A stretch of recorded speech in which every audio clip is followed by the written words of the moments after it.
Well, good morning and welcome to the Vaulting Voices podcast. Today is July the 26th, 2023. I am Justin Akers, pastor of the Upper Room Church in Bastrop, Louisiana, and I am joined by Dr. Angel Storm. Good morning, Angel. Good morning. How are you, Justin? I feel like that was a mouthful this morning for some reason.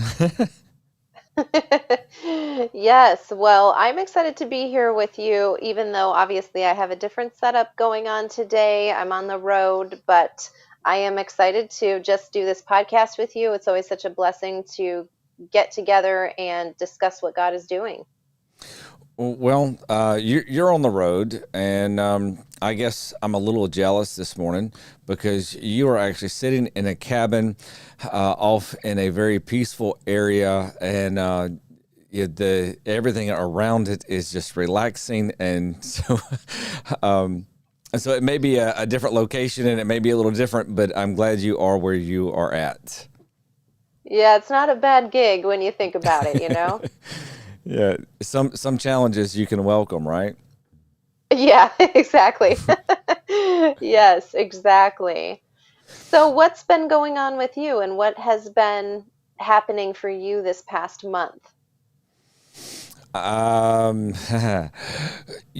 Honestly, I am so excited about what I feel stirring and what I feel about to take place. And on the other hand of that, the enemy is fighting with frustration and confusion, and just it's the little things, it's the little foxes that spoil everything. So you have all these, just a bombardment of little things, and enough little things end up being a huge thing because you have so many things to deal with. But yet on the inside, there's so much expectation, there's so much excitement. I feel the best way I can say it is I feel like I'm reaching for something and I'm right here and I can almost get it, but I can't quite get my hand on it. That's the way I feel in the spirit right now, for not just personally, but for the body of Christ, for what the season holds for us right now. Mm, I think that's a great way to describe it. Like it's just barely out of reach, but it's so close. It's like you're unwilling to give up that struggle to reach it. And I think that's the most important takeaway of what you just said, is that it's it's important to not get weary in doing good and to press on, for the thing that lies ahead. So I definitely understand what you're talking about there, and I do think that we have talked about this before, which is that one of my favorite sayings about success is that the failures along the way are the booby traps to keep the people who don't actually want it, or who say they want it but aren't willing to change or develop or progress internally in order to get those things. It keeps them away from that thing, because that thing actually would become a curse to them or to us if we got something that we were not able to steward. Our blessings will become Hmm. curses if we cannot withstand the weight of carrying them. And I definitely feel like it is that type of season, which is like it is really like the final um, press into the next level, the next step, the promised land, if you will. But even once, I think it's important to remember that even once the Israelites crossed over into the promised land, there was still battles to be had on that side of the river. Yes. And I do think it's that preparation of, okay, you're going to get into the promised land. Now so that once you're in there, you're not going to have the same type of mindset that the other Israelites had when they come out of Egypt, which was, I need to get out of here, right? So you're not quick to abandon the blessing, the promise, the gift that God has brought you into. Their battles were so different though in the promised land, because their Hmm. battles in the That's wilderness right. were all about survival. Hmm. They did battle, they did war, but it was just about staying alive. But their battles in the Hmm. promised land were about taking that land, receiving Hmm. that promise. And I like the way you were Hmm. talking about the failures along the way, almost being that filtering process. If we are promoted or blessed in a way, that we are not prepared for, then the blessing, the promotion will crush us because we're not ready for the weight of that. It's kind of like working out. When you go to the gym and you over time you build up that weight, and you can bench say 250. That's great. So you can put that load of 250 on the bar, and you can bring it down to your chest, and you can bring it up, and even though it's a huge weight, it's not going to hurt you because you've built to that point. But if you just go to the gym and you've not been lifting, you're not at that strength, and you put 250 on there and someone helps you get it off the rack and you got to hold that weight, it's going to come down on you. It's going to crush your chest because you have not been prepared for that kind of weight. And any kind of promotion, any kind of success, whether that be spiritually, monetarily, relationally, a lot of people are praying for that relationship that they dream of, but they have not been healed. They have not been prepared to handle that relationship. And until they get that healing, until they get that deliverance over here from their past, then they're not going to be able to be successful, and no matter who they're with in the future. Same way with money. If you haven't been healed and delivered of a poverty spirit, of a poverty mindset, then coming into winning the lottery and winning $20 million is not going to help you any. Right. You're still going to be in poverty. You're going to blow through that, and even with the money, you're still going to be bound by a poverty spirit because you haven't been delivered over here. In ministry, to me it's even worse, because if you've got issues over here that you haven't been delivered of, healed of, set free of, and then you are promoted in ministry, those are the very things that will crush you and destroy whatever ministry you're in. So everything is a filtering process. Everything is a preparation process. I love David. You know that. David's probably, outside of Jesus, David's probably my favorite figure in Scripture. And when you look at David's life, he spent his childhood tending sheep. I mean, he was a hard worker, but when he was alone tending sheep, he also spent his time worshiping the Lord.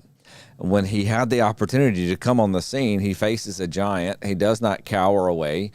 He kills this giant, and then he turns around.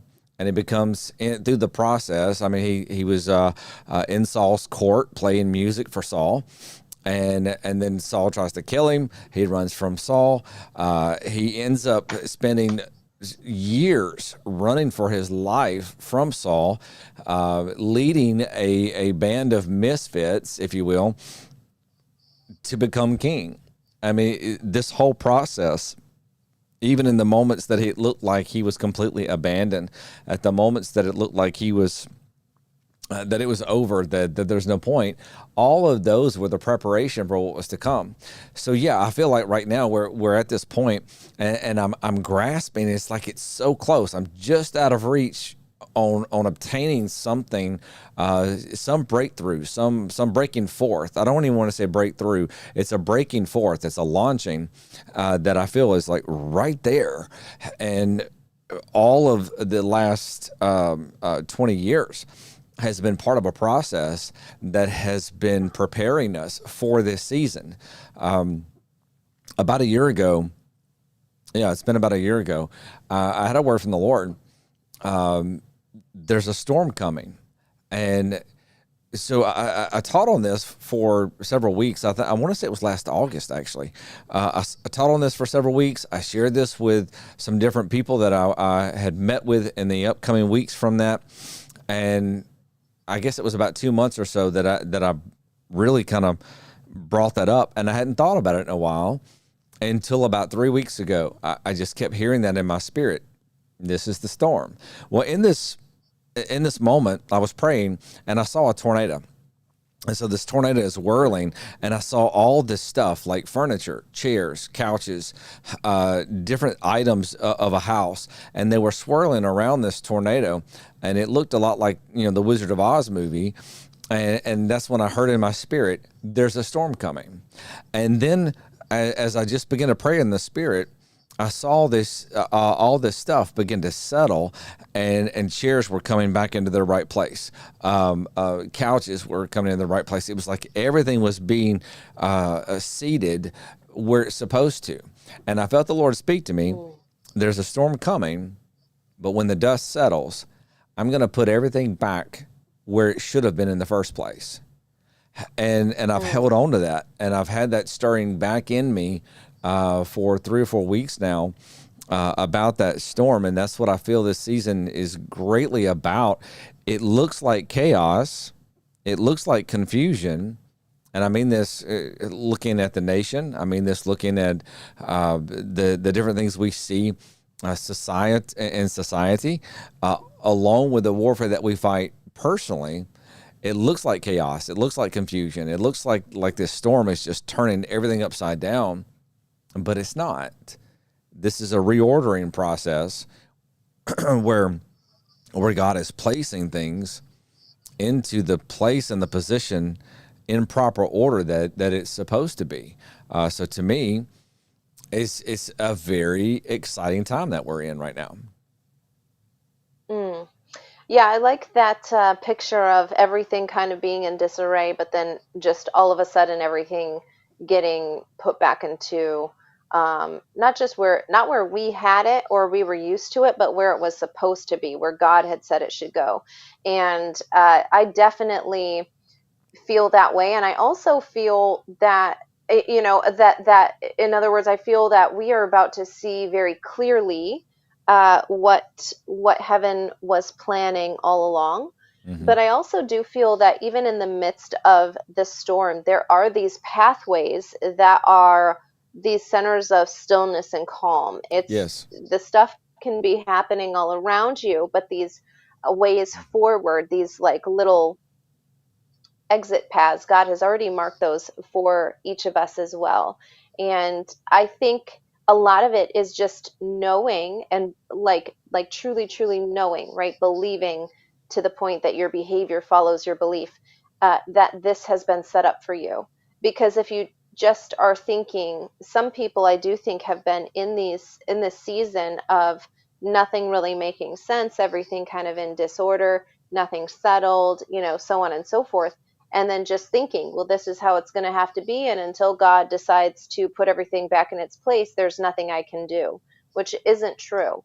There's No. been these paths moving forward that God has arranged for us. Scripture says that it's the glory of the Lord to conceal a matter, and the glory of the kings to search it out. So I do think that in these seasons, God was trying to pull us closer to him so that we can see things from a different perspective that will serve us well when things do come into order, when things are put in their place, so that we aren't taking the old season mindset and trying to apply it to the new season breakthrough. Oh, I really like that. Okay, so last Sunday I ministered on "Be Still and Know That I Am God." Every week when I do the notes, I try to get a graphic for the background here at the church, but also for the thumbnail for YouTube.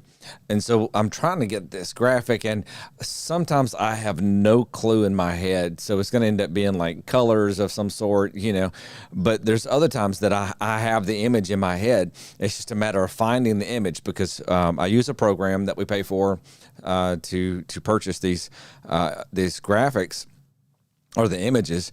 And so I'm looking, and what I wanted to find was a person sitting in the stillness, in the calmness, while there's a dust storm going all the way around them, but there's this little bubble right here that they're sitting in.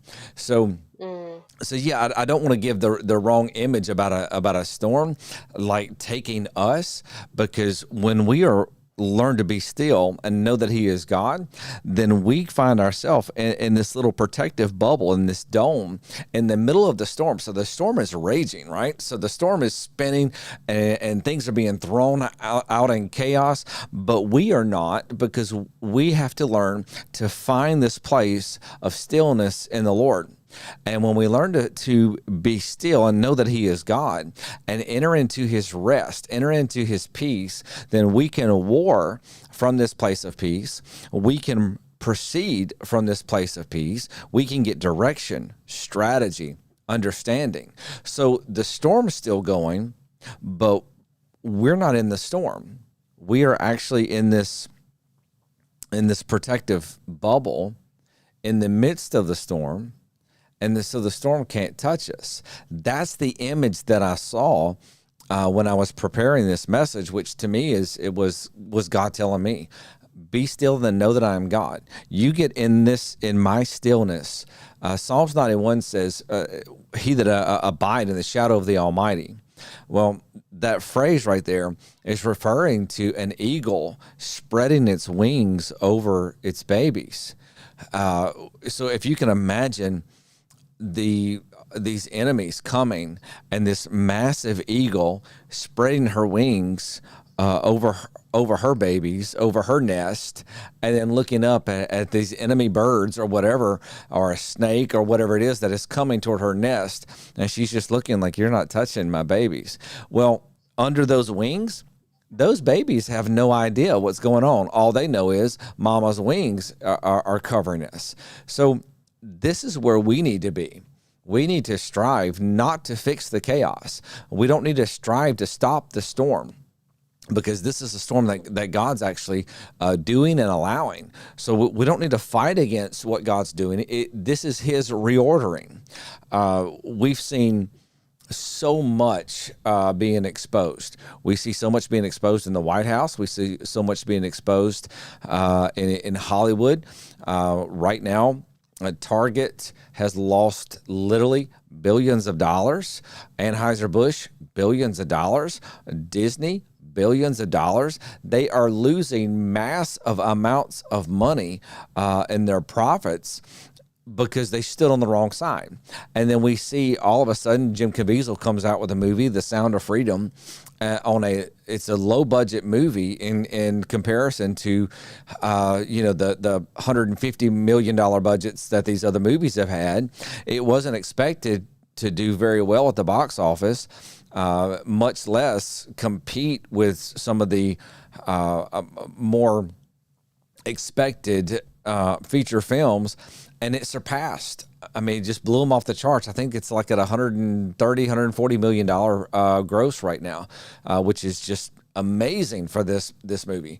So what we see is God is doing things, even though it looks chaotic, even though it looks like this storm. There's this peace in the middle of the storm.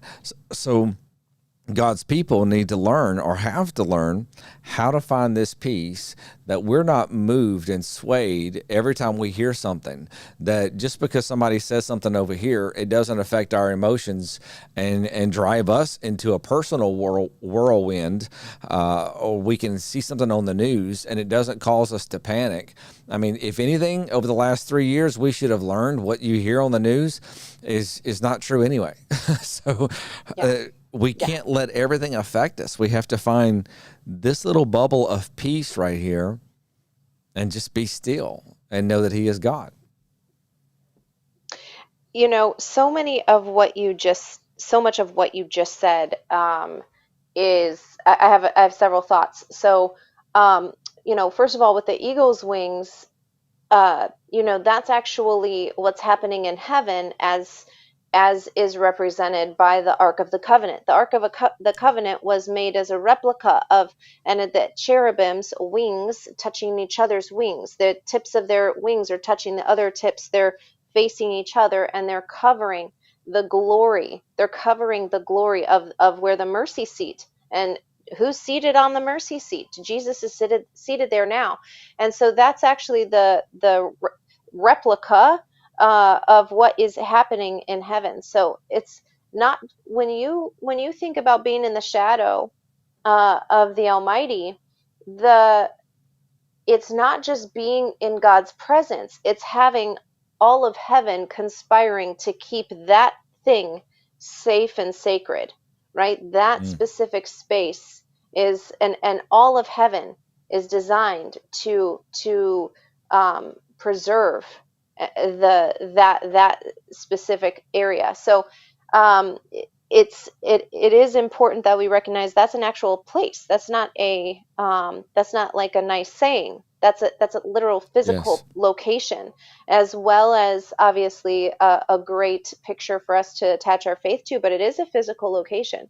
And then another thing, actually something that I heard, I was listening to.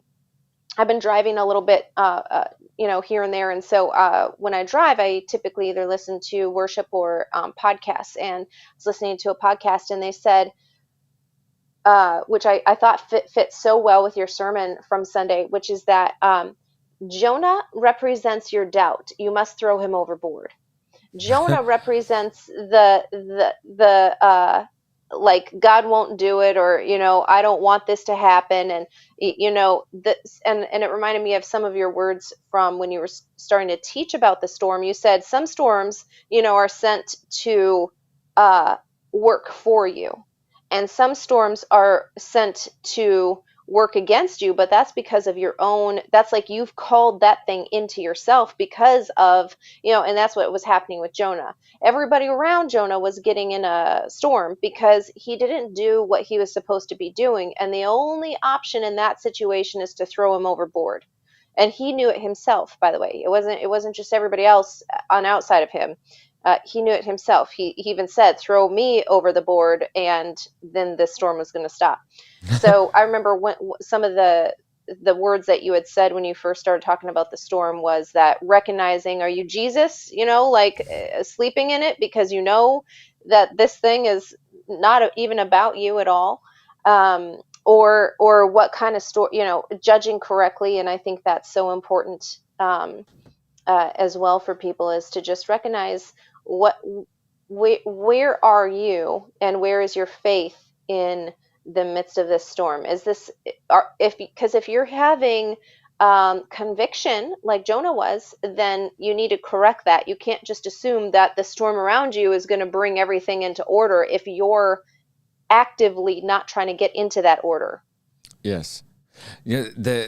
And that is whatever storm we find ourselves in. Okay, so you have one storm that Jesus was asleep on the boat, and he comes out and he says, "Guys, how long am I going to be with you?" And he looks at the storm Mm-hmm. and he says, "Peace, be still." Not Mm-hmm. every storm do we have the right to look at it and go, "Peace, be still." So when God is doing a storm, and we walk That's out and right. we go, "I don't like this chaos. I don't like what I see. Peace, be still." Yeah. Then we're actually Mm. telling God, "I don't like your Mm-hmm. storm. Peace, be still." Mm-hmm. Like you're going to overpower what God's doing, completely in the wrong place. And there's the storm, like when Paul was arrested and he's going to Rome, and this storm comes up, this nor'easter, and the angel comes to him and it says, basically tells him, "Tell everybody to eat. They're going to need it. The ship is going to be destroyed, but there will not be a loss of life." And they end up being shipwrecked on Malta, where actually for 3 months Paul led revival, beginning with a great healing. So every storm has a purpose, whether it's sent from the enemy or whether it's something God's doing. If it's sent from the enemy, then God's still allowing it, and he's allowing it so that you can get the victory over that attack. And if it's something God's doing, then there is another purpose here, and we don't need to fight God's purpose. The key is not in whether we speak peace to the storm. The key is whether we know what kind of storm it is. And the only way you can know what kind of storm that you're fighting or facing is to be in the presence of the Lord. So when we are truly aligning to the heart of God, then we can feel in our heart, we begin to hear prophetically, number one, but we begin to feel in our heart, okay, God, what are you speaking right now? What are you doing? If I pray something that I want, I'm going to get in trouble, because I'm going to end up praying for something that's going to be more of an albatross than a blessing, because I don't know what the Yeah, future holds. But when that's right. I'm pressing into the Lord, and then God begins to show me, or give a desire in my heart, and I begin to pray toward what He's praying, or what He is directing, then I'm praying for something that will be a long blessing, because it's coming from the heart of the Lord. So the key is not in in trying to calm the storm. The key is not in surviving the storm. The key is in aligning to the heart of God, that we understand what storm we're in and what we need to do in each of these storms. Ultimately, if you look at every storm in Scripture, especially with the disciples, there's two of them with the disciples and one with Paul. There's no bad effect of this. So Paul is shipwrecked, but the king's daughter is healed. Paul is seen to be the apostle that he is. He's snake bitten. He throws the snake in the fire. They decide that he's an evil man because this snake has bit him. It was a poisonous snake. And then he sits down to have something to eat. They're amazed because Paul's not dead. So now they understand there's something about this man. They end up having this massive revival of salvation, of healings, all on this island of Malta. And here we are 2,000 years later, and Christianity is still dominant in Malta because of what Paul did 2,000 years ago because of a shipwreck. Jesus speaks peace to the storm, showing not only the disciples, but showing anyone around that he has the authority, that even the wind and the waves obey him. It also showed the enemy, you can't stop Jesus from getting to where he's going. You have another storm where Jesus walks out on the waves, and Peter has the opportunity to demonstrate an extreme level of faith and walks out on the water to Jesus. So there's never, if it's a storm of the enemy or if it's a storm that God's doing, it doesn't matter. All things work together for the good of those who love God and are called according to his purpose, because he is all powerful. What we have to do is align ourselves, because when we begin to doubt, when we begin to fear, when we begin to worry, then we are responding not to the peace of God, but we are responding to the threat of the enemy. We're responding to the dust and the winds.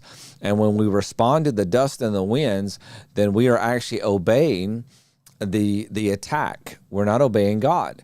It's like the COVID fiasco. I went through a restaurant and during the COVID, and you know how I feel about masks. This was toward the end of because I didn't go anywhere. I wouldn't go into places that require masks. And restaurants were my absolute least favorite, because if you walk into a restaurant, you're supposed to wear a mask from the door to your table. But once you get to your table, you can take your mask off. And that should have shown people the absolute stupidity and insanity. So you're not contagious over there at your chair, but you are contagious the moment you stand up. Come on, get a life. So I'm going through, and one of the workers said, "Where's your mask?" And I said, "I don't have one." And she said, "Well, you need a mask." I said, "Well, then I'll leave." And she said, she's real nice. And she said, "Sir, I got to ask you, why don't you wear a mask? This is for your safety and our safety." And I said, "Oh, no, ma'am. Your fear doesn't scare me." And when I said that, she just pulled back and looked at me like, "Are you crazy?" And she didn't understand all that was about the fear that a government had tried to push over its people for oppression. It had nothing to do with your health. I knew with COVID, I knew when the CDC came out and began to discourage people from taking vitamin C and the things that will build your immune system, they came out saying that this will actually help COVID progress. Made no sense. They said, don't boost your immune system because it can help COVID. And I'm like, okay. Now I know you people are trying to kill us. So, absolutely. All of that was about people obeying fear. So if every time we hear something or see something and we run in fear, then fear is controlling. But if we find ourselves being still in the presence of the Lord, just trusting that God is who he says he is and will do what he says he will do, that's faith. Faith is the assurance of something hoped for. And the evidence is tangible. It is real. It is the evidence of what is not seen. And faith only comes by hearing the word of the Lord. So when we are pressing to hear the word of the Lord, now we can trust and hope for something and believe.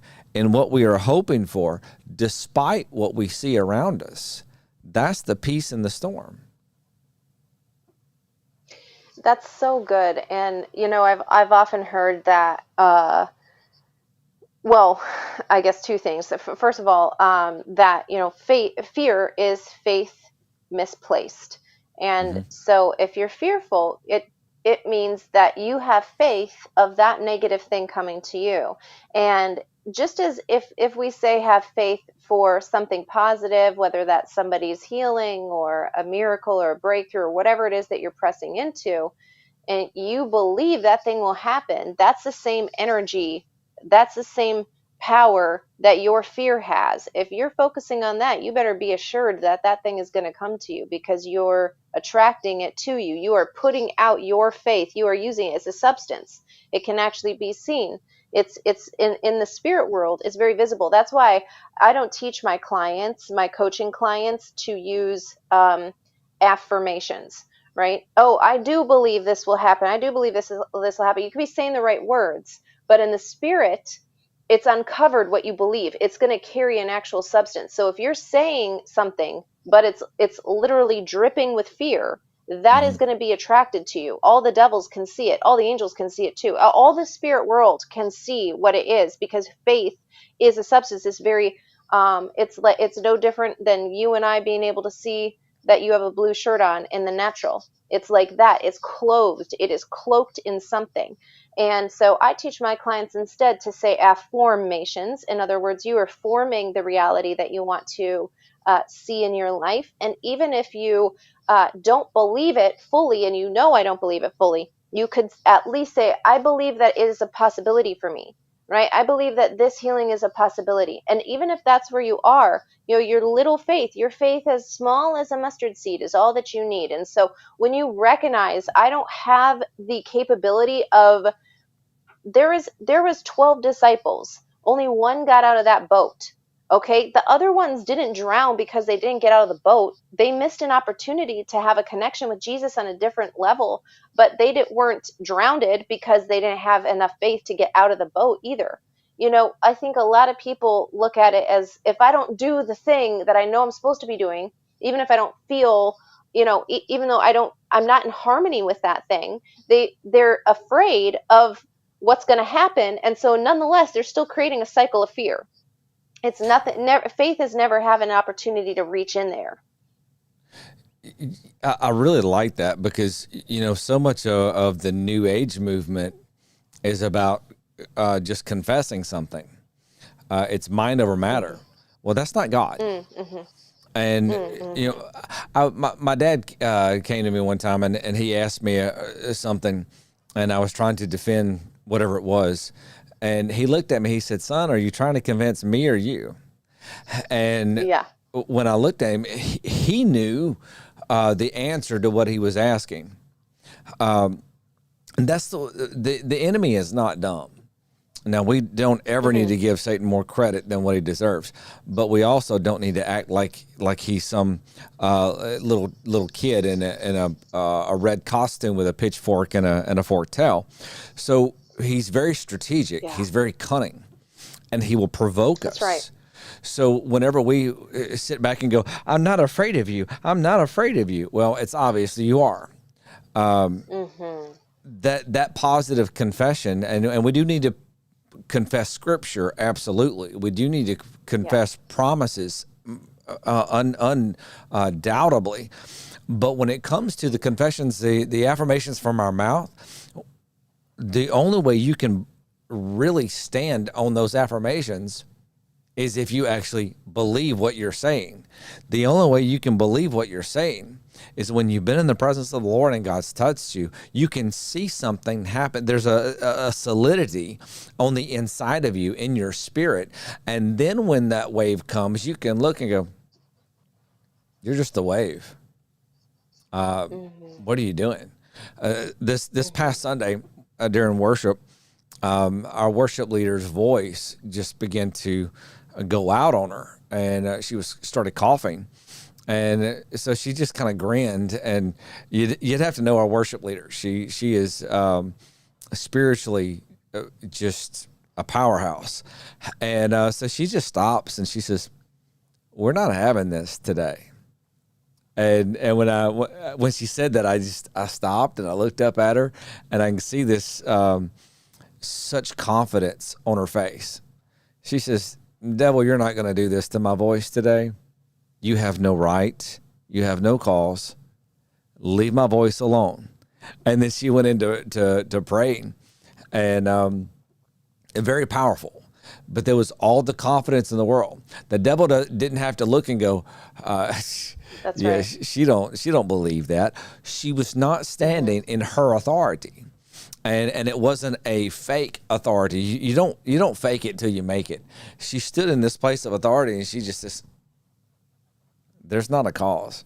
You have no right. Leave my voice alone."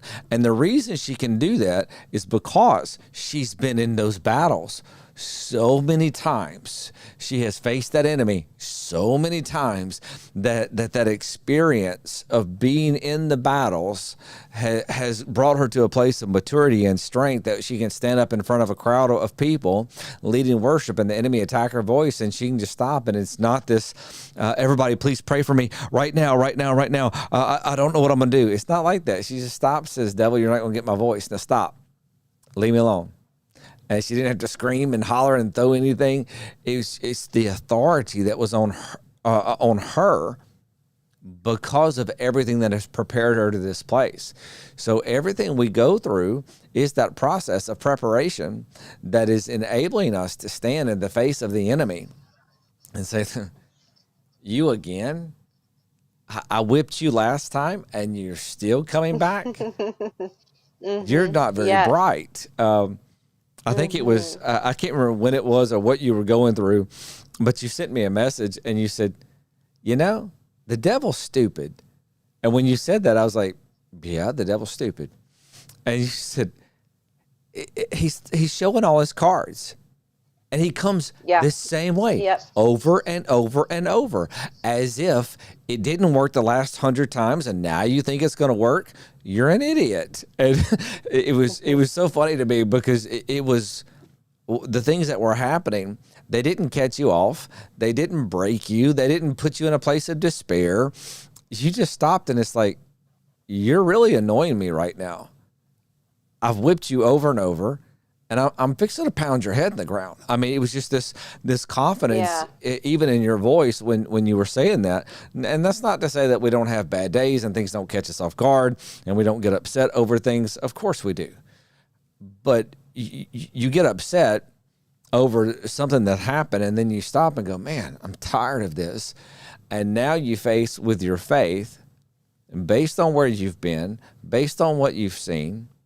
How could the Israelites know that God was going to defeat the enemies in front of them if they did not see the Red Sea parted and all the Egyptians swallowed up by the sea? How could they know that God would be with them in every battle if they didn't watch when Moses had his arms being held up and they were victorious on the field? How do we know that God is going to be with us in this great battle if we have not been through other battles where God has proven himself over and over and over and over? But when God's proven himself all those times, then when we face something, we don't have to cower back and say, "God, where are you? Are you here? Do you see what's happening?" Yes, he sees what's happening. And yes, he's right there Yeah. with you. He'll never leave you. He'll never forsake you. Mm. Yeah, that's so good. And, you know, one thing I've also discovered is like if I face something multiple times, it's less about me. It's more about getting authority to help other people have a breakthrough. And so then it's because exactly how you were describing it, like that's just so annoying. I know that it's not just that I won the battle or whatever last time, but I know that my faith, I can honestly say, was not shaken at all. Why would I have to face another test Mhm. unless it's to take another measure that is going to translate into somebody else's breakthrough, many other people's breakthrough? And going back to what I was talking about before, where there's these paths made forward for us in the midst of storms. In the first storm, Jesus, by the way, same place, wouldn't you know? Going there, the storm is coming, right? Mhm. And the disciples are upset because they're about to die. That's what the word says. It says that they were like the ship was going to get sunken because of how much wind and waves. So this was not like they were making a big deal out of nothing. They actually were, the size of the storm was bigger than their boat, right? But they weren't paying attention to what's on their boat, and that the one thing that mattered was sleeping. But they were upset about the storm. Jesus wakes up, commands it to be still. Coming back from that same place, there's a storm, but Jesus didn't calm it. He just walked right on through it. And literally he sees the disciples struggling and is going to walk past them. Right? He's going to keep going. Why? Because the path was already made for him. He had already demonstrated what to do for a storm.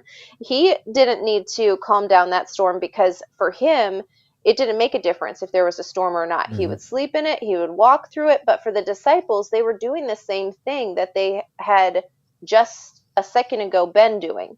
And so I think it's really important to recognize that the way through, no matter what kind of storm it is, or who sent it and why it's there, and all of the things about the storm, is about you and your surrendered position. That's what Jesus was the whole time, was surrendered. He was able to sleep because he knew, like, this, there's nothing that could take away the word of the Lord over my life, right? Like God said, I'm going to go to the other side, and I'm fixing to go to the other side.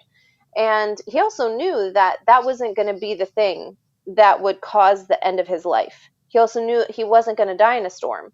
And same thing with Paul. He actually says the same thing. He said, like, I already knew that I was supposed to go. He got a prophecy from somebody saying, you're going to actually end up preaching the word in this place. And so when there's a shipwreck and they leave in a bad time because of that storm, and it was already past the season of when they were supposed to be going, even that bad decision by a person was actually working to make his book of life fulfilled and God's purpose in the earth completed.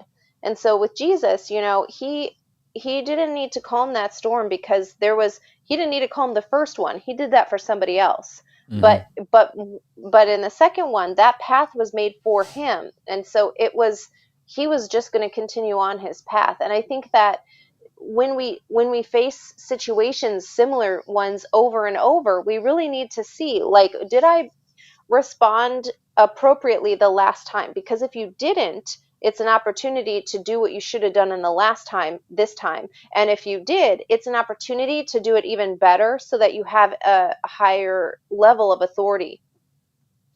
Yeah, it's something you said right there. Um, it's not about the external; it's about the internal. It's Yeah. not about the storm coming against the boat. It's about who's in the boat.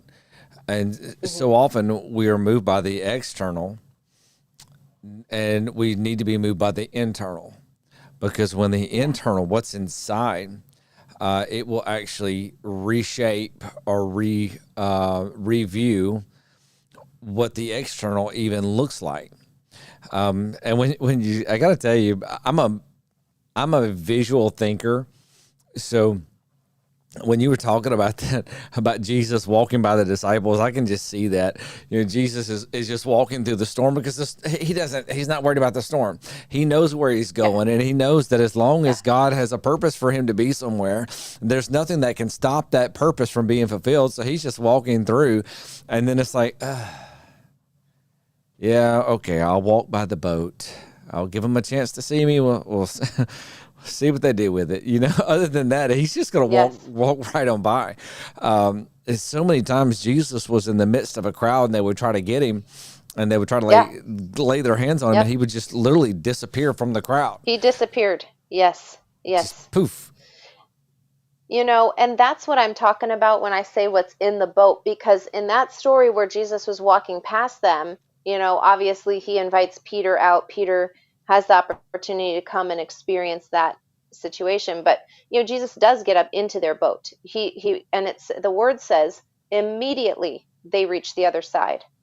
They have been, by the way, they left like 3 hours in advance of Jesus. Do you remember this story? Yep. Because the disciples actually leave earlier. He says, y'all go ahead. I'm going to stay back here and just pray and do some other things. He leaves like 3 hours after the disciples. And the word says that Jesus found them after doing much effort and making no progress. They were making much effort and doing no progress. Why? Because something wasn't in their boat that they needed in order to face that storm, right? So number one, they still didn't learn to how to actually utilize like the way that your faith is tangible. How can you spend it? They didn't learn how to tangibly spend their faith yet. And number two, they didn't even notice, hey, the thing that helped us the last time is not in the boat anymore, right? And so when you're thinking about that, from a spiritual perspective, there's so many spiritual principles just in that story alone of, if you're even a short journey, this was obviously a short journey because they could get there and back in a day, and less than a day because they had already gone through and done a whole bunch of ministry in the actual daytime. So this was a short journey, but no matter how long your journey, you cannot afford to go without faith and go without being in the will of the Lord. Go where Jesus is not. And that's what they were doing. They didn't learn how to spend their faith. They didn't go with Jesus. I'll tell you something else that's interesting because, the enemy provokes us. There's this constant provocation to align our words and our thoughts with his message. But not only do we have the benefit of the experience of our own battles and God being there with us through each of our battles, we have the benefit of other people's battles. So when Paul's on the ship and he's going through what he went through, he was also receiving of the benefit of Jesus walking out to the disciples' boat. He was still reaping of the benefit of Jesus being asleep on the boat and saying, "Peace, be still." It wasn't that he was only going on his own experience. So when we begin to chew on and meditate on stories of great miracles, it begins to build our faith because we are actually receiving this supernatural impartation of the miracles. The word testimony, when somebody gives a testimony, and let me say this, and I want to be very, very careful how I say this because I don't want to hinder someone or offend someone, but I have sat through so many testimonies where it was all about giving the devil glory about what had happened and then giving God a pat on the back at the end of it. Like, yeah, but God brought me through, that kind of thing. I hate those. The word testimonies means do it again in the Hebrew. So when we give a testimony and we're talking about the goodness of God through a hard event and how God came through, for instance, my dad was diagnosed with multiple sclerosis. I don't remember how old he was. I was a young child when this happened. And so when I share the story about my dad with multiple sclerosis, I don't go down every detail and draw this thing out to make it like just this horrible disease. And it is a horrible disease. My focus is, it was very hard. It took him hours to even get ready at times. He was paralyzed on one side of his body, and people were constantly encouraging him by telling him, my cousin died of that. My uncle died, and he would just kind of take it. The victory is not in the multiple sclerosis. The victory was on the fact that there was a man that would write scripture on the bottom of his feet, and he would stand, force himself, hold himself up, and say, "God, I'm standing on your word. I know you're going to heal me." And now this was when I was very young. So the only way that I even knew it was because of the stories that they told me, because he was completely healed. The man could outrun me, could outwork me. He was a powerhouse in my life because God healed him. That's where the victory is. So not only do I get the benefit of having his life in my life, but I know the story. So now I get to pull from his story and I can look at what God did for my father. My mother should have died at 12 years old with Bright's disease. God healed her at 12 years old. I can pull from that story. When you listen to or watch the old videos of like Oral Roberts and Catherine Kuhlman, the great healing revivals of the 40s and 50s, the healings that we've seen. There was a massive wave of healings with the Benny Hinn ministry, whether you like him or not, in the 80s and 90s. I mean, just amazing things that God has seen. I've seen people healed. I know you have seen so many people healed. I've prayed for people that were healed. You've prayed for people that were healed. I've also prayed for people that did not receive their healing. Many explanations can be pulled from that in whatever way, but we'll never know till we get to heaven. My point is this. Now's the time to build our faith, but we don't have to just build our faith on the battles that we faced. We actually have the benefit of everything in Scripture and the stories around us that build our faith. So we need to chew on, feed on the miracles that God's done. We need to feed on the stories of every time he was in the middle of the storm with someone else. We need to feed on the stories of every time he anointed a stone in the hand of a man to take down a giant. We need to feed on the stories of just how powerful, how great God is, and how good God is. God is a God of blessing. He's a God of outpouring, but he does not waste a blessing. He's looking for a people to show himself strong through. So we pull from these stories and we feed on the miracles of God, and it builds the faith on the inside of us. Then when the enemy comes, then we're not just making some positive confession that some self-help guru tried to tell us to. We're actually stopping and going, no, you don't understand. I know who my God is, and I know he's with me. So who are you to stand in my way? Get out of my way. In the name of Jesus, depart from me. Now it's a whole different place because we are not only going on the strength of our own experience, but we're going off of the miracles that God has proven himself with time and time and time again through the generations. Yeah, that's so good, Justin. Another thing I think that's helpful for people who are finding themselves in the storm is recognizing that almost every time the disciples were getting frustrated, it was because the way they knew how to do things in the natural wasn't working. So, like, they were fishermen, so they spent a lot of time on the boat. They spent a lot of time in storms. They obviously spent a lot of time fishing. And all of those things were points of contention, points of issues for them. Again, the storms on the boat, like they've been in many storms. They knew how to deal with storms, but what they were doing was the way that they in the natural knew how to do it, not pulling from the spiritual, again, the faith, the substance.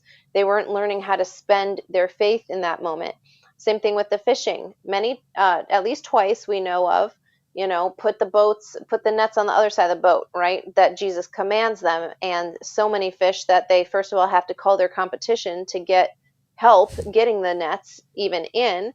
And the second time they come up with 153 fish after fishing all night and having no fish. So there's ways that I feel the enemy will frustrate what people know how to do. And sometimes what we say is, okay, there's no grace for me in that, and they leave it and they go to do something else. And sometimes that's the right thing to do, but a lot of times it's simply just that you haven't learned how to spend your faith. What you can do in the natural is no longer sufficient in this season or in this situation specific, and you have to learn how to use how to spend your faith instead. Yeah, can you imagine like having to call your competition because you were being so overwhelmingly blessed that the very people you're competing against, you're like, guys, you've got to come help me. take a load of this because we Yeah. just can't. If we try to carry all this in, our boat's going to sink. Um, Hmm. I mean, that's just absolutely amazing. Even the people that were around them were blessed because they were Yeah. blessed. That's Um, right. That's right. Absolutely. And that's still true. That is still true. You get around somebody who is who the favor is on and see if that doesn't transform your life. But again, it's recognizing that and knowing how to partner with it instead of trying to make excuses for it, or just seeing how could I um, get around it for my own gain. In this yeah, case, the disciples were the ones being blessed, and they're the ones who invited the other people to come and to partake of what they were receiving. And it was not the competitors trying to go over and steal their blessing, or to get they in invited some them. way. Exactly, they were invited. And it's recognizing that grace and being ready to receive, not trying to pull or take something that you're not invited into as well. I really think that that's a huge I think a lot of people could have more like, they wake up one way and they go to sleep, and then they wake up the next day a completely different way, if we understood how to partner with that type of favor and grace, and seeing that, Hmm. recognizing where the Lord is moving. There's people that God has called us to partner with, Hmm. and which is a Yes. huge blessing.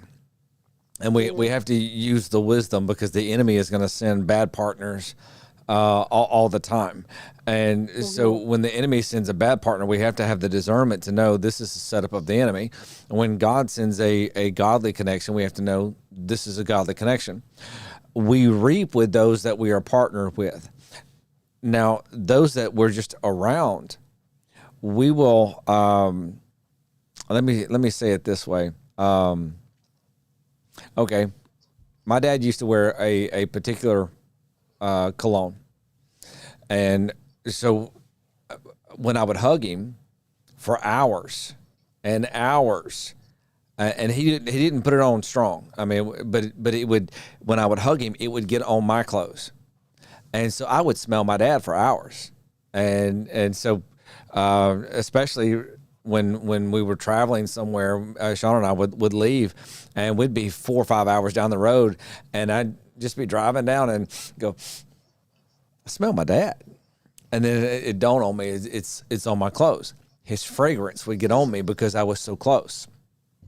I Mm. was somewhere else, ran into someone, and this person reached out to hug me, but they were not very clean.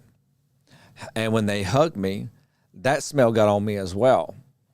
And so for hours and hours and hours, that smell was still on me. Matter of fact, the next day, I went to do laundry, and my shirt still smelled like that person. So Mm. whenever we're around someone and we get close, we're going to pick up on their fragrance. It's going to get on us. And that's either going to be a good fragrance or a bad fragrance, but it's going to get on us. Then when we partner with someone, we can enter into their blessing, or we will enter into their curse. So we have to be very careful who we partner with, who we allow to be a connection, who we brush up against, who we are truly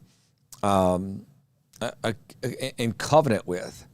And so when we understand that, then we can come under this umbrella of such massive blessing. This is one of the many reasons why it's so important about the church that you're going to, because when you Yes. become a member of a church, you're not signing up to be the member of a club. You're becoming part of a family, and in that family, you are now in a covenant a relationship with this people, specifically with the leadership of that church. And when you come under that, you're coming under that umbrella of that pastoral covering. And if you're not sitting under a good pastoral covering, then you are leaving yourself vulnerable. Or if you don't understand what that means, and you're going to a church, but you're really not committed. So if the pastor Yeah. comes and brings some type of correction, then you're just going to get mad and go down to the next church. That's not commitment. Mm, mm, mm. Your Yeah. pastor, if Pastor Dan calls you and says, Angel, I've been praying and the Lord showed me this. You're looking at this business deal or whatever. Stay away from this. I know you well enough to know that you'd probably shoot me a text or send me a message and be like, hey, I was thinking about doing this deal, but I'm bailing on it because Dan just called me and said that he was praying and said, I don't need to do it. And so that one's out.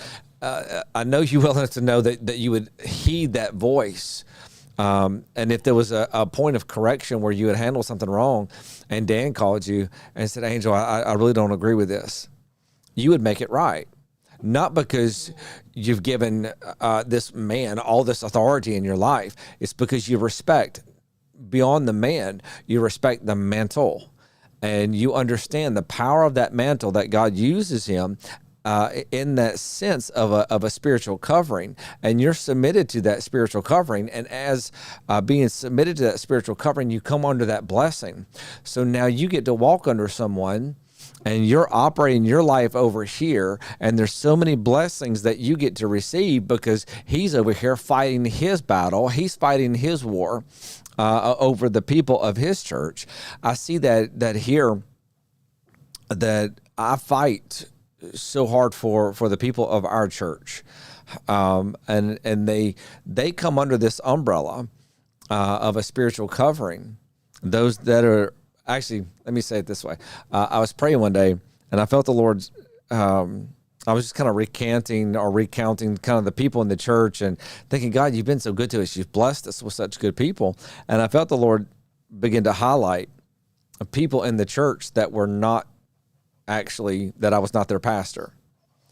And when Oh, I wow. saw this, I was confused, and I was like, how am I not their pastor?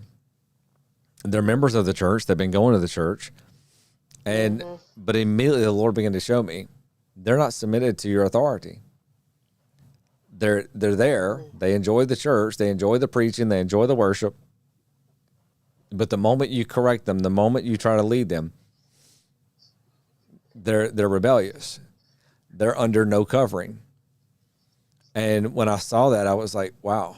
And it actually was scary to me for them, because there was a spirit of rebellion there, that until they get that fixed, they're not going to be under a covering anywhere.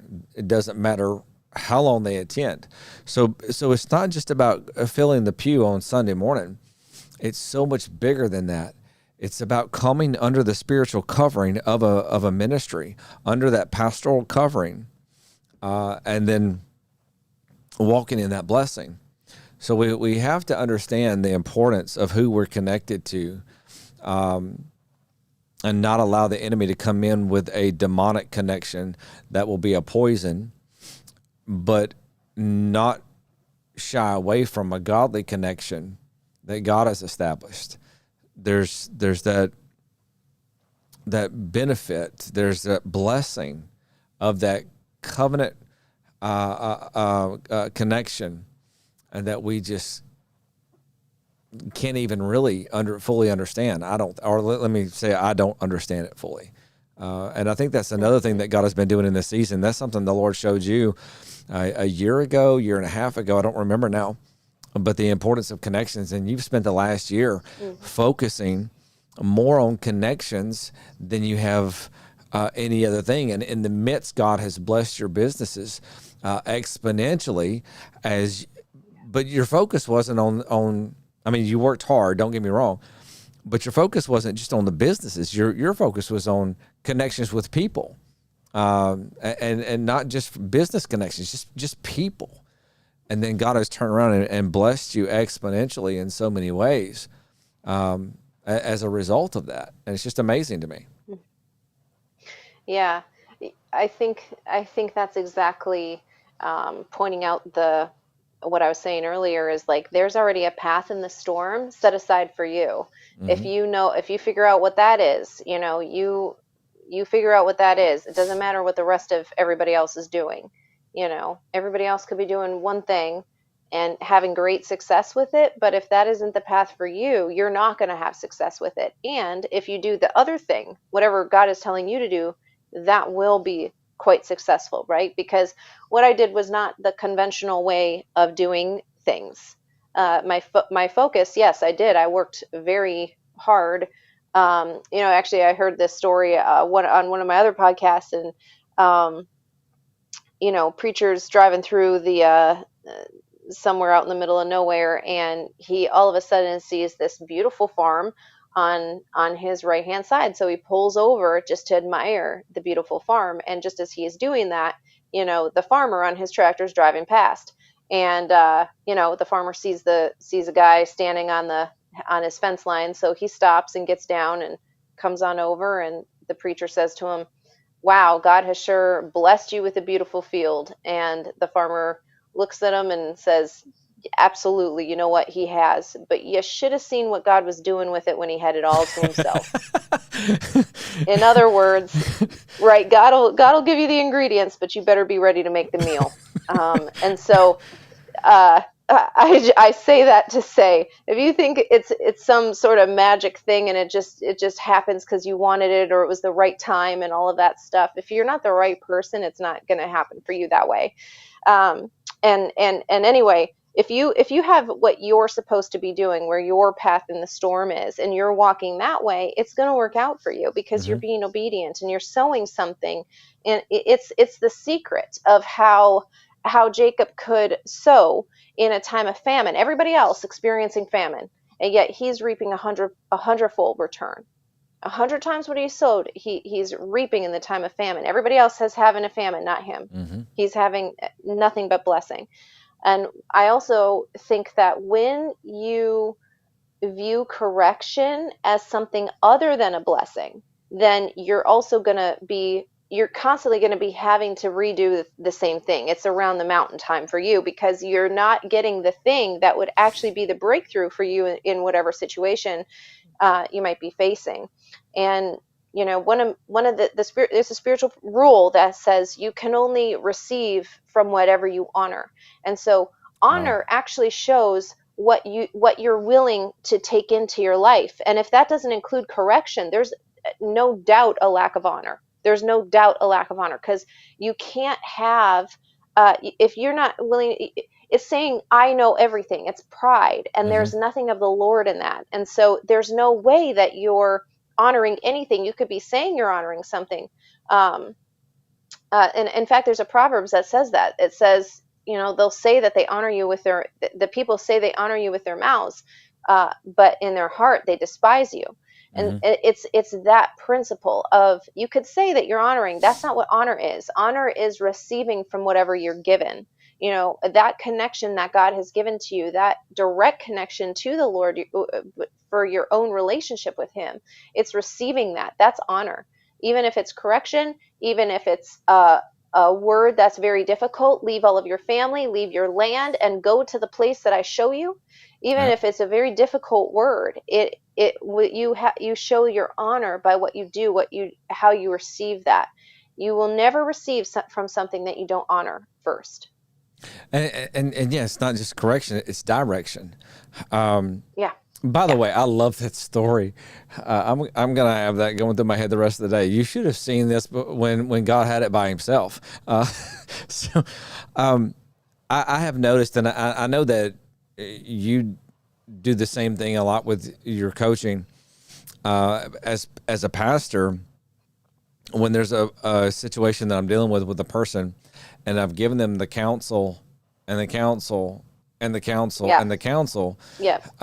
and I'm giving the same thing over and over, and they haven't done anything with what I've given them, and then they come back with the same problem, I stop Right. giving counsel. I just kind of, Yeah. okay, okay.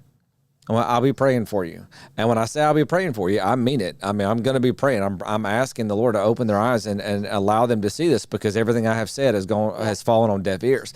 But the reality is Yeah. this: if they won't listen to the instruction there, then they're not listening to the instruction that God's trying to give them either.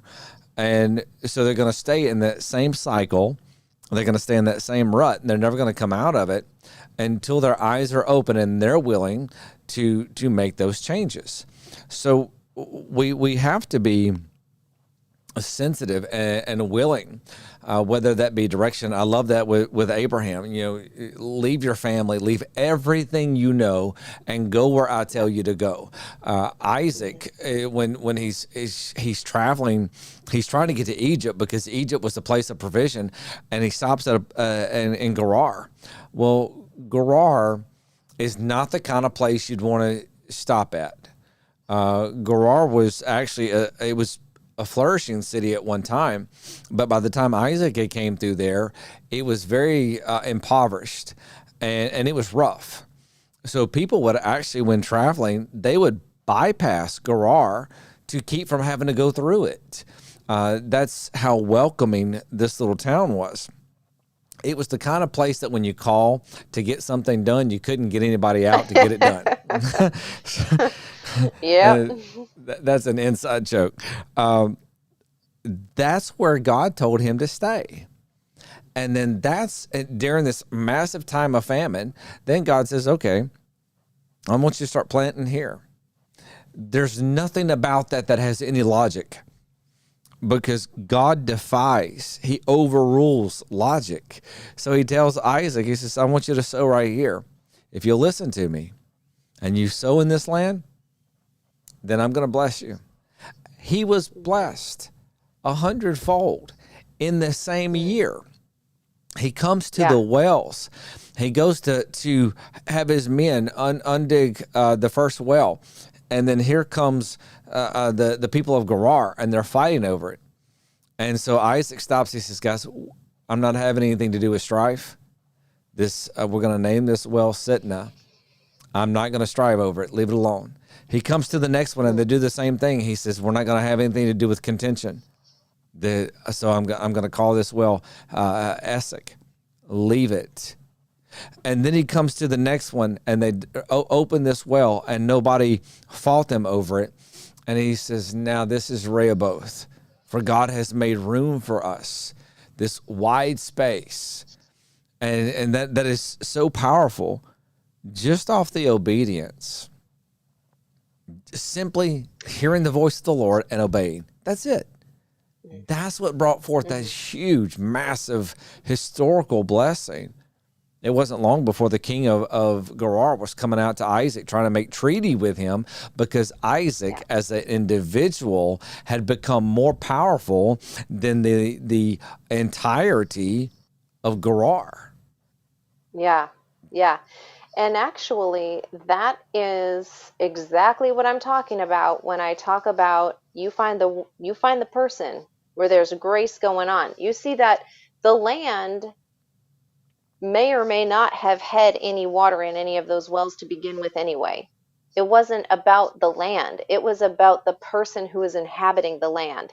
And you see that place was also having the famine, and the moment somebody who's anointed comes in, what happens? Mm-hmm. The land is fruitful. Everything around them starts to flourish. And that naturally causes, the word says that God can cause your enemies even to make peace with you. There's a Psalms that talks about that. And it is that it's he was very obedient, but he was his obedience was essentially the unlocking of the anointing that was already on him, right? Yes. He was already predestined to carry that type of anointing no matter where he went, and that type of prosperity no matter where he went. It was his obedience that was unlocking that. But and it whatever he was touching, that's what it caused to flourish. So he didn't need that well. He didn't need any of those wells. To be honest with you, you could have dug a brand new one. There could have been no water in the ground. The moment he started digging, there would have been water, because that is what happens when you're submitted and you are already anointed and you know it. You know the history that you're building on, you know the destiny that God has written for you, and you know what even further your heritage, that your lineage that you are leaving for others carries. And you combine all of those things. You get around somebody who's that, and look at everybody, how it all flourishes and how everybody else gets blessed. The last well that they did was Beersheba, and that is not one that they unearthed. They dug that. Isaac told them where to dig. He said, dig here. And they dug a new well. And he said, now this one we'll call Beersheba, which is covenant, because Wow, come on. he said, this is where God is. We make covenant with God, and God has made covenant with us. And so in a time of famine, in a time of drought, where there was no food, there was no water, or limited everything, he opens up one well and then turns around and digs a new well, makes covenant with God. The king comes to him and says, we got to make treaty or you're going to kill us. So yeah, it's not a matter of the dirt that you're on. Now, That's right. let me say this: that there are places that have been dedicated, right? But That's right. Yes. so I'm in Bastrop, Louisiana. Unless you live around here, you don't know where Bastrop is because it's a small town.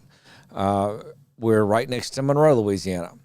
We're 2 hours from Shreveport, Louisiana. All of these cities, Shreveport, Monroe, Bastrop, when you look statistically, they have horrible statistics on poverty levels, on crime levels. Matter of fact, most cities in Louisiana have poor numbers because the state has poor numbers. You are right now, the county you're in Texas doesn't have great numbers. Now Texas has great numbers.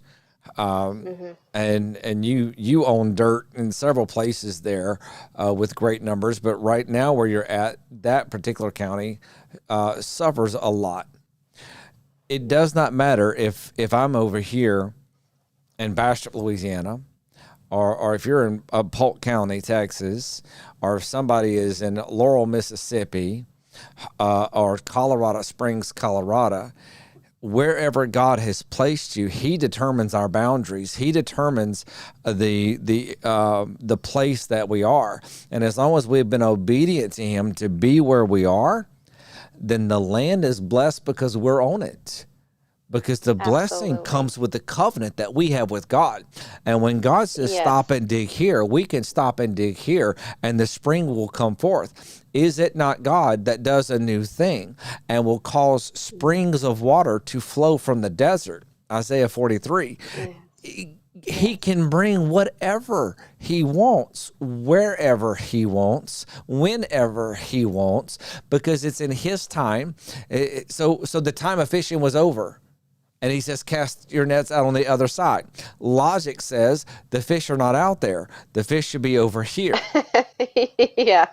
Jesus Right. wasn't worried about their logic. They could have had all of the software of 2023. They could have had the live Yeah. scope underwater. They could have had the radar. They could have had the sonar. They could have had all the things that these fishermen use now. And Jesus still would have said, no, no, no, no. Over there where your sonar is not picking up anything, over there where live scope is not showing anything, throw your net over there. And they could have thrown their net over there and boom, caught a mass load. Because it's not about what we see in the natural. It's not even the timing. Absolutely. Man, we do things right now in an economic downturn.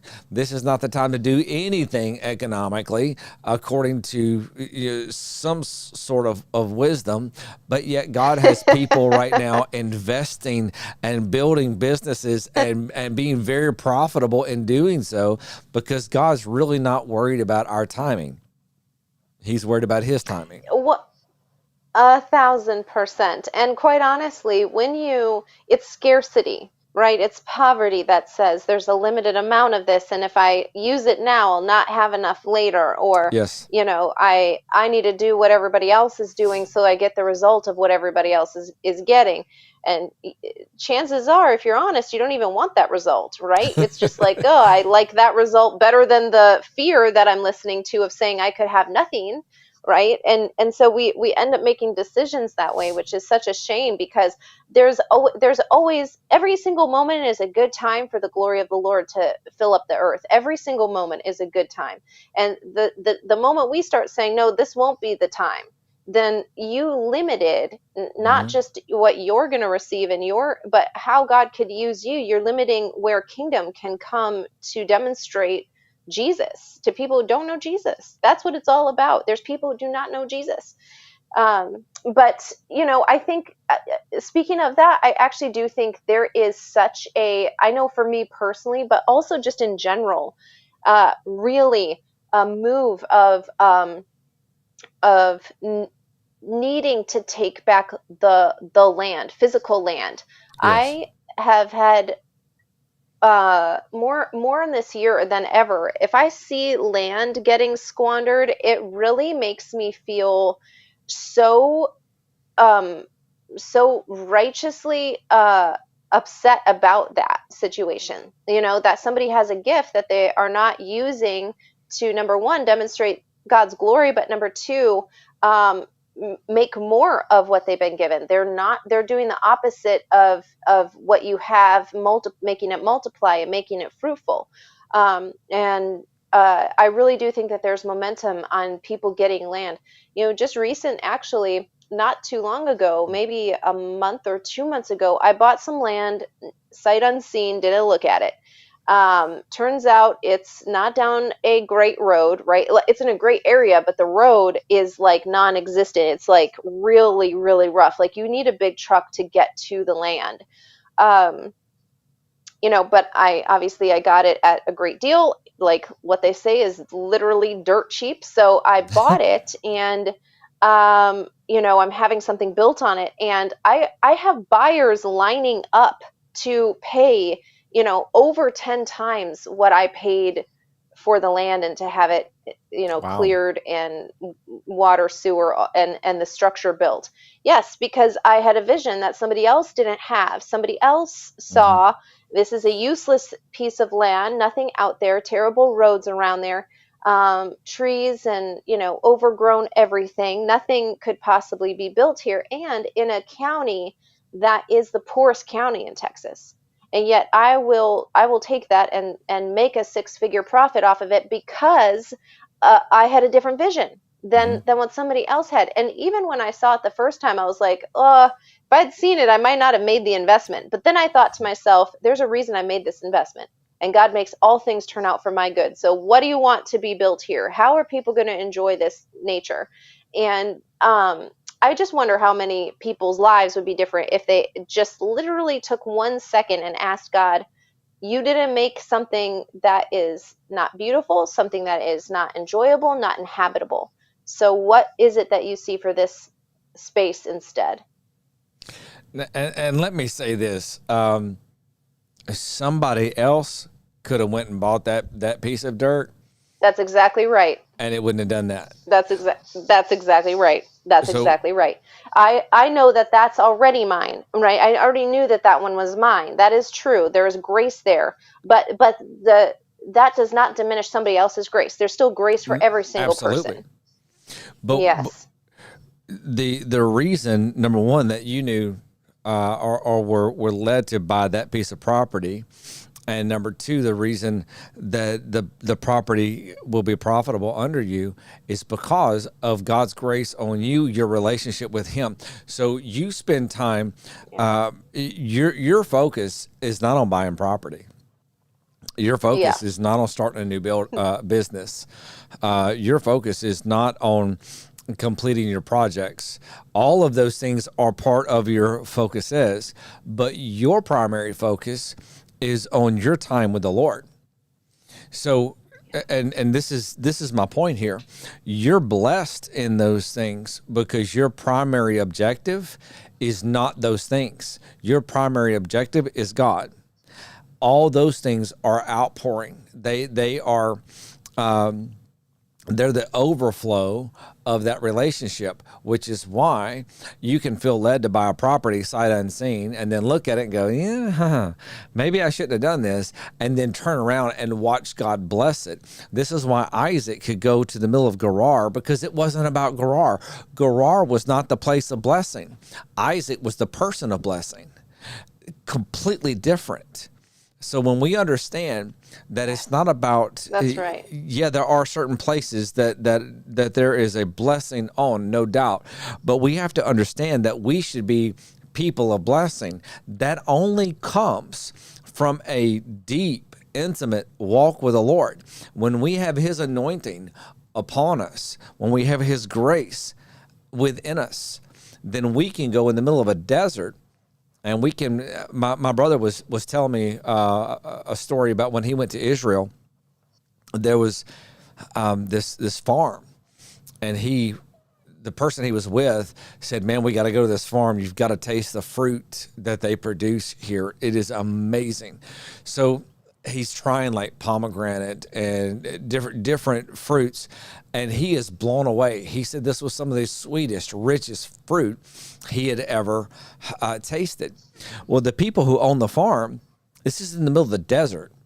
They bought the desert land for literally pennies on the dollar, and they wanted it for farmland. They were told, this is desert. You cannot produce fruit in the desert. They were told every reason they could not do this. When they got there, what no one knew was that there was a spring of water flowing underneath the surface. No one could see it. So when they began to dig, and they found the spring of water, and then they developed a different type of irrigation, drip irrigation. They began to produce the richest, best fruit of the region, because it wasn't about the dirt. It was about the people. Yeah. And when we understand that, and we have to shift our idea of success. Like we're in a small town. And so our church is right here. But I have to look at our church and say, what is our mantle? What is our calling? What is our purpose?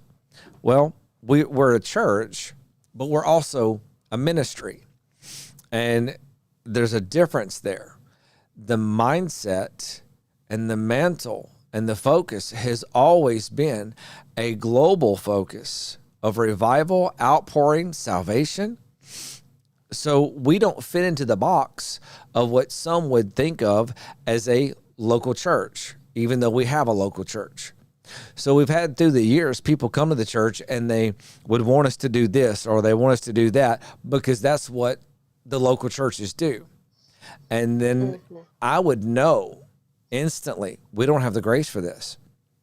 Now, man, that's fantastic that the church down the road does that. I love it and support them because that's part of their mantle. But that's not on ours.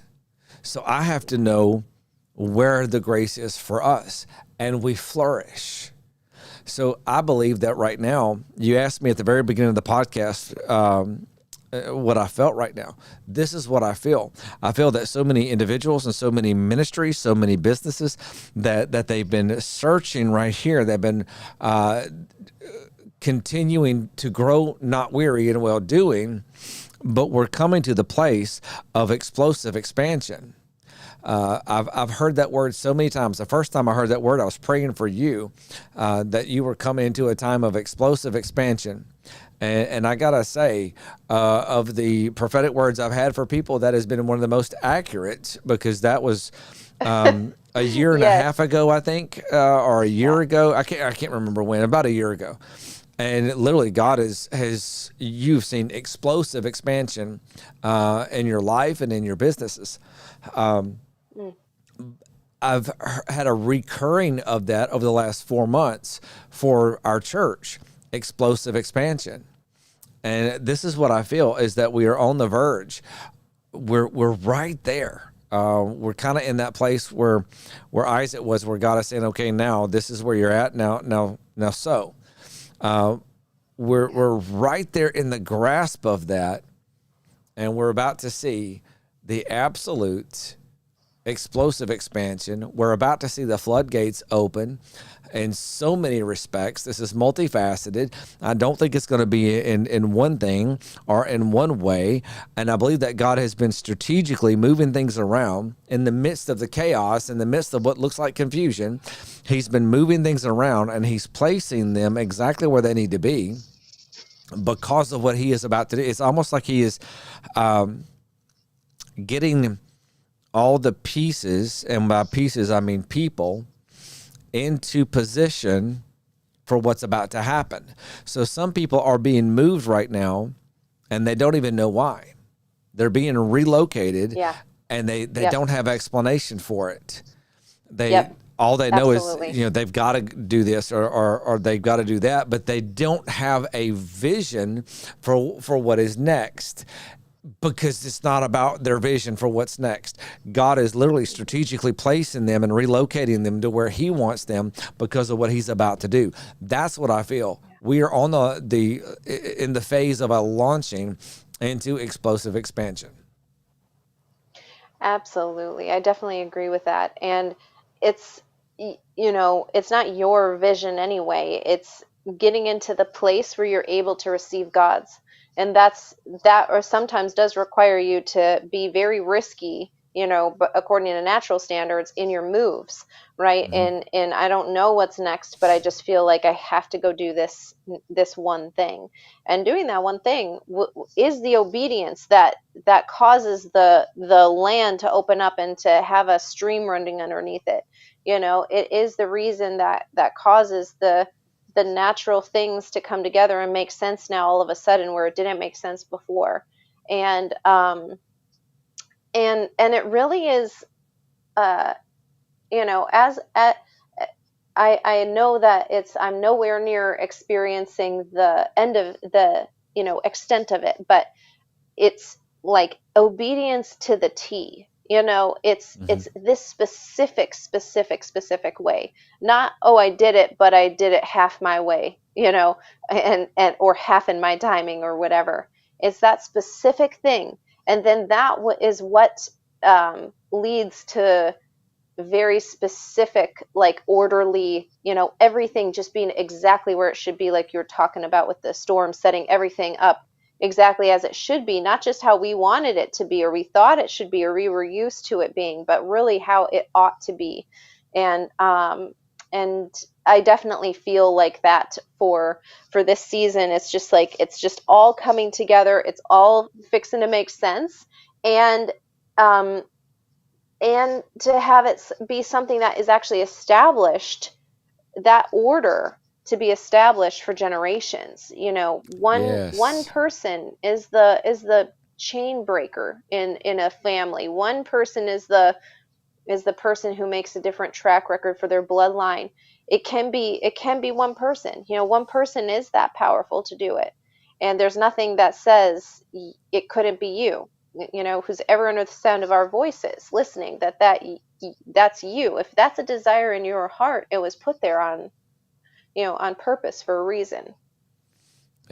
It's about the generations. It's not about That's about right. us as an individual. The scope of anything God does is so much bigger Hmm. than us as individuals. I mean, right now there's a world that needs Jesus Christ. I believe that we are about to see one of the greatest moves of the Spirit of God we've ever seen. We have a generation that is being attacked with a loss of identity on a scale Yeah. that I would have never Yeah. nightmared of. Hmm. There's a demonic spirit behind the Oh, yes. transgenderism that is trying to rob our children of their identity. There is a predatory spirit with the adults that are leading in this. They go through the streets saying that they are coming for our children. They are Yeah. writing children's books Yeah. about the most perverse things that are unimaginable. So we're seeing this around us. We have a generation that needs Jesus Christ as much or more than any other generation that we've seen. It's the church. And God is aligning the church right now. This past Sunday, I saw something I haven't seen before when we were closing out worship. I believe very firmly that we are to be warring in prayer over our nation and over this generation. But what I saw is the church, that there was already a massive rumbling. Now, I know there's been a great prayer movement. You have Lou Engle and Dutch Sheets and these guys that have been spearheading the prayer movement for 20 years. And thank God that they have, because this has been a massive prayer movement. And but what I saw was there's a fresh rumbling in the body of Christ, that the church is rising to their place of spiritual warriors. And as the church is rising to this place, God is releasing. So there's an army of prayer warriors and there's an army of angels, and they were coming together. And I literally saw like these two clouds coming together, meeting in the middle. Wow. And so I believe we're going to see the greatest spiritual victory we have ever seen in this season. That's what I'm saying. Like, you asked me at the beginning when I felt the Lord was showing me right now. My brother asked me the same thing the other day or yesterday. He's in town, he and his wife, and we were all sitting around talking. And my brother said, "Well, what are you feeling right now?" And I'm not even able to put words into what I'm feeling on the inside.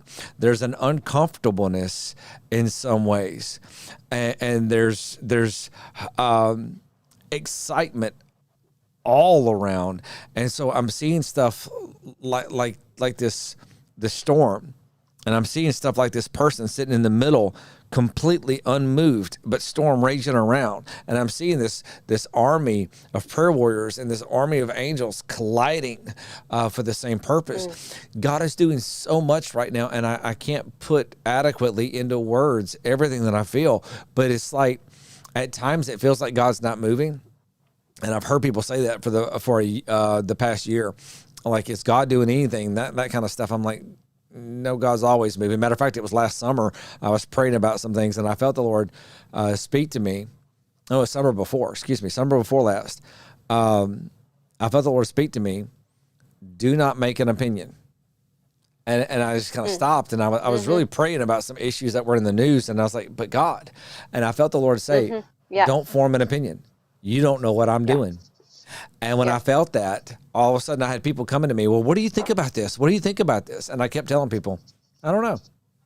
And they would look at me because I'm very, well, you know me, I can be opinionated, especially when it's newsworthy things or spiritual things. I'm gonna share my feelings on those things. And all of a sudden I didn't have an opinion about anything. And some people were kind of looking at me like, haven't you seen this? Are you just out of this? I'm like, no, I've seen it. But God was telling me, don't form an opinion because you don't know what I'm doing. And all of a sudden I could see like God moving back here behind, like in a movie when somebody's moving in the background. I could see like God was moving in the background, and we're so focused on the foreground of what's happening right here, but God all the while is moving all the way around where we can't see. And I'm like, okay, I don't know what you're doing, but I know you're doing. And now it feels like we're coming to that place where God's been moving behind the scenes for so much, and now it's about to break forth in the foreground. So in my opinion, I believe that we're in one of the most exciting times we could be in. I believe that we're going to see limitations completely broken off. I would say this to those watching: don't be discouraged by what you see in the news. Don't be discouraged by what you see in the politics. Understand, God is exposing. He has been exposing and will continue to expose people that have been doing wicked things. Is everybody going to be exposed? I would hope so, but that's not what I'm saying. I feel in my spirit that God is working to strategically expose those whom he wants to expose in this hour, and they're going to be completely uncovered. I believe that God is pouring out a blessing on the church And he's looking for the spearheads. He's looking for those, the pioneers that will fight through the difficulties of the season and literally spearhead a movement of his spirit. And that movement of God's spirit will not just be in the church. It's going to be in the schools. It's going to be in businesses. It's going to be in whatever area that we have authority. That's where God wants to spearhead a move of his spirit. That's what I feel. Yeah, that's so good. Kind of going along with that, I remember a dream just came back to me from several months ago. I had a dream that I saw treasures. It was like I was driving in a car down the road, somewhere, and businesses and whatever. It was a town, obviously, on either side, and I saw treasures hidden all about. Nobody could see them. And I also saw angels guarding those treasures.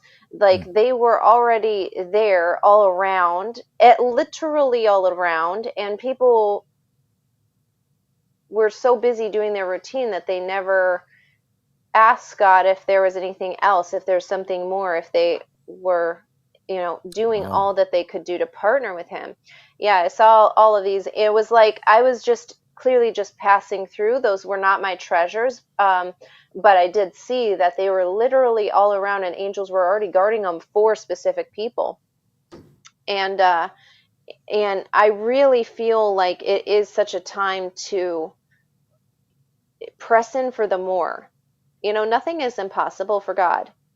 Yep. If it's your dream to have whatever it is to have, and it looks like there's no natural way, if you keep looking at the natural way, that's what you're going to keep getting. Roadblocks, somebody telling you no, somebody telling you you're unqualified, all the reasons. That's what you're going to keep getting because that's where your faith is. You will keep investing your faith into the thing that you think you're going to get a return on. And by the way, that's fear, right? That's still Yes. fear telling you that you can't have it or whatever. And but what I saw was it was already predestined for people. Literally nothing could take that away from people, but they wouldn't step out to stretch their faith that, hey, this provision has already been made for me, or you've already made a way for that dream in my heart to become a natural thing. And I really feel people using their faith bank account. You have to start using your faith bank account and understanding how to actually make a withdrawal from your account and use it towards something. I tried to not. In fact, I'm very intentional about never not using my faith bank account in some way during the day.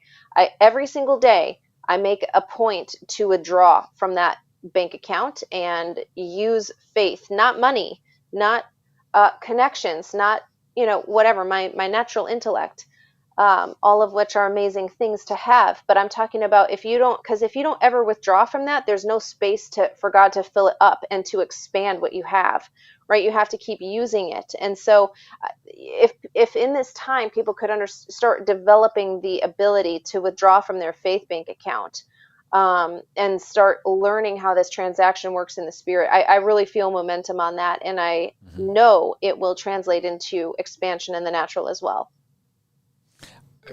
I completely agree. I love, and I know we're going to have to shut down, but I love the understanding you have of the faith bank account. I have really felt over the last several weeks just almost a push from the Lord.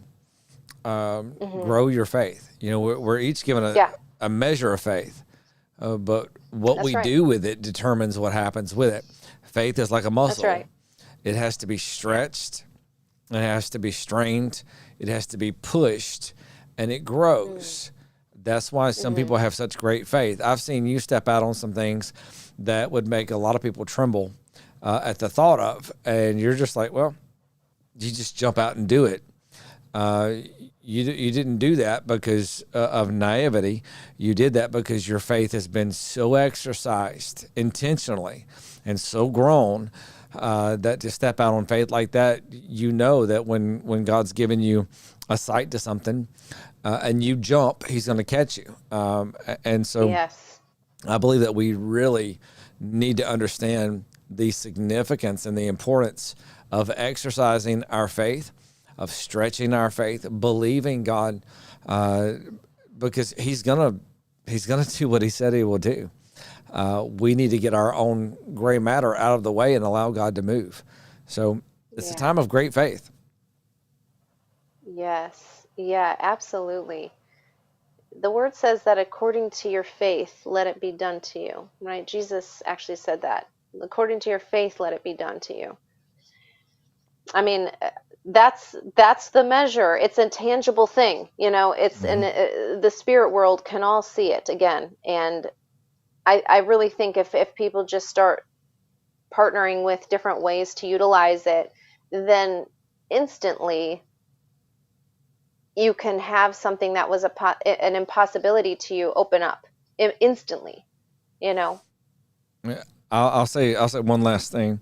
There was a man Hmm. with the demonized son, and he came to the disciples wanting his son to be delivered, and they could not. So Jesus came up and he said, "What's Uh-huh. going on? What's everything being stirred up over?" And the guy said, "Well, I brought my son to your disciples. He throws himself in the fire, throws himself in the water. They couldn't help him." Jesus said, "Do you believe?" And he says, "Yes, Lord, I do believe. Help my unbelief." Now, Yeah. we know this story, and it's so powerful because he said, "Yes, I believe. Help my unbelief." But after his son was delivered, I don't think that man would have ever had to say again, "Yes, I believe. Help my unbelief." The Hmm. next time he was asked, he would have said, "Yeah, I believe." That Yes. that's where we've got to be, Yes. is understand God has come through so many times. We don't really have Yes. the excuses not to believe anymore. Absolutely. You know, in that story, that's an example of an affirmation. He was saying, Yes. I know I believe. I know that I'm in the right place. I'm talking to the right person. Do I think, do I know what I'm asking for is a 100% absolute? I don't. So help me in that. I know I have faith. I know I'm in the right spot. I know you're the guy that I need to ask to do this thing for me. But I also know I do not have all that I need in order to see this come into the natural. So help me in that space. An affirmation is that. An affirmation is that. I know a certain measure. I know I do not have enough money in my faith bank account to withdraw this thing, this miracle. I am short on my faith bank account, so would you help me cover this expense? I will bankrupt what I do have to make this investment. Would you cover the rest? Oh, I love that statement. I will bankrupt what I do have in order to make this investment. Uh, Man, when it comes to faith, to bankrupt that bank account to believe in God, um, that's not even bankrupting. That is a surefire investment Yeah. of a Yeah. great return. Um, Yeah. I could probably kick off a couple of different directions from there, but we need to shut down the podcast. Okay. Um, your faith bank account stirred something right there. So maybe next time we can discuss a little bit of that. The Love that. next month, Vaulting Voices may be postponed for a few days. We'll have to see, Hmm. um, Yeah. as Yeah. as you will be traveling. Um, I got to tell you, some of your travels are like inspiring. I'm not sure about this one, going off the grid in Canada. Yeah, well, let's go see what it's all about. Yeah, in Canada.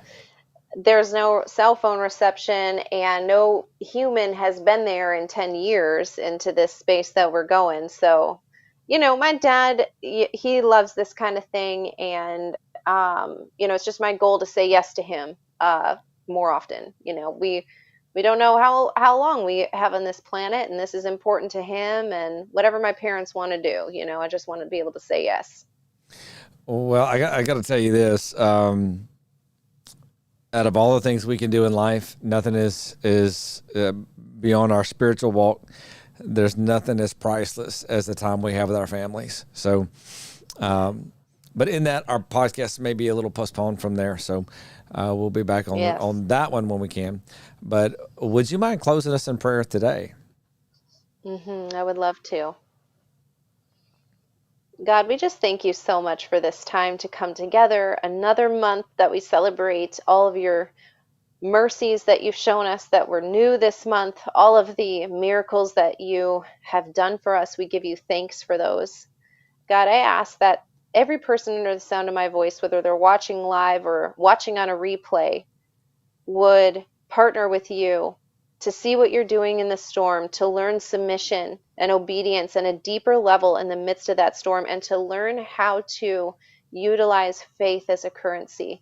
That we would learn how to withdraw our faith and make a deposit into the promises that you have given to us. I break off every limitation in people's minds, even in people's bloodlines. People have said it's always been done this way, or my parents tried it and it didn't work, or any excuse like that. I just shatter that now in the name of Jesus. God, I thank you that you are doing a new thing, that this truly is a time that we have not seen the things that you are fixing to do. And we remove every limitation, every generational issue, every bloodline curse, every hindrance in our own minds, in our own walk with you, God, any bitterness. We remove those things and make space for your goodness. We make space for your glory to cover the places of our life, the places that you have given to us. May they just radiate your glory, Lord. I ask that as this happens, God, that we would be open to not just sharing our faith and telling other people about you, Jesus, but to actually show people who you are and actually walk with them on this walk. Not just to get to know you, but to get to know your ways. You know, it says that Israel got to see your works, but Moses knew your ways. May we actually invite people to learn who you are and about the things you like, and about your dreams, and help people to discover this connection with you that is so incredible and so amazing. It can make, Paul just rejoice in the middle of a prison cell. It's that type of relationship, that type of connection that drowns out the storms and the shipwrecks and all of the issues, the trials and tribulations that we have on this world, and brings us to a higher place to have a different perspective. God, I thank you that you are really demonstrating now our faith by our works, that we can tangibly show where our faith is because our actions follow our beliefs. Our behavior is following where our beliefs lie. And so I just thank you, God, that you're giving people new grace to uproot bad beliefs. You're also giving grace to people to plant new ones and to let them come up instantly, just like Isaac, who had a famine, a place of famine, even in places of famine where people's faith has been in a famine, that you would just allow them to take one single seed, small as a mustard seed, and see a hundredfold return on that this same year. This same year. Lord, I thank you that this is your will. This is your idea. These are your intentions for your people. And we just say yes and amen to those things. We come into agreement with you, with your plans. And Lord, we just ask for your faith, your strength, your spirit to come and meet the places that we have a deficit. God, as you help us to grow and overcome the measure that we've been given so that we can have a fullness of a new one. And Lord, I just bless Justin and his family. I bless the members of his church and his congregation. God, I thank you for the expansion that you are doing in the natural, but also in the spiritual authority of the church itself. God, I thank you that you are still calling places that people call nowhere. They are somewhere to you, and they are on your map. They are on your radar, and you have great plans for these places. And so, Lord, I bless everybody again who's underneath the sound of my voice. I bless what they put their hands to. May it be fruitful and prosperous in every dimension that we can think of. God, and open our eyes to see the treasures hidden all around us. I pray this in your mighty and powerful name, and I seal it in your blood. Jesus, let it be so. Amen. Amen. Amen. Thank you so much for that. And thank you so much for doing this podcast. I know you Oh, have a my lot of things pleasure. going on right now. So um, I really appreciate that. Um, My those pleasure. those watching, thank you so much for tuning into this video. And we will Yes. be back next month. And it's always such a blessing. So we will see you then.